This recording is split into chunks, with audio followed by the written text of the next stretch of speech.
गुडघ्याचा त्रास होता ना, काय व्हायचं? गुडघे दुखायचे. खूप दुखायचे थोडे. राहून राहून राहून दुखायचे. हा. हा, मग काय काय करता येत नव्हतं गुडघे दुखल्यामुळे?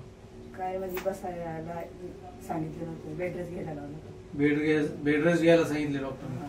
बर, मग किती दिवस बेड रेस्ट घेतली? महिनाभर. मग आपल्याकडे केव्हा आले? 26 आता किती, 10 दिवस आहे? 10 दिवस. आता कसं आहे?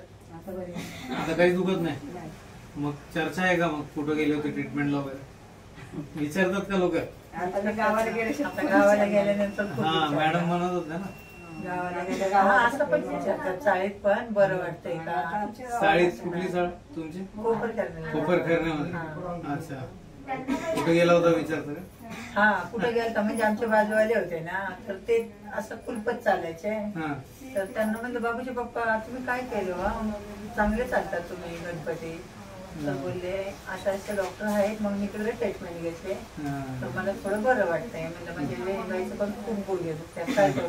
तर ते बोलले ठीक आहे, मग आहे ना डॉक्टर तर चांगले आहेत, मला तर फरक पडलाय, मग बघा तुम्हाला आणावं वाटलं तर घेऊन या. मग ते बाई गावी असतात, त्यांना बोलवून घेतलं. पण आता फरक आहे काय? आता काहीच दुखत नाही म्हणलं, त्याच्यामुळे आता सुट्टी देतोय मी. पुढच्या वेळेला आल्यानंतर थोडं मेंटेनन्स करू, म्हणजे मग ते गुडघ्यातलं दुखणं, झीज जी झाली असते ती बरी होऊन जाईल.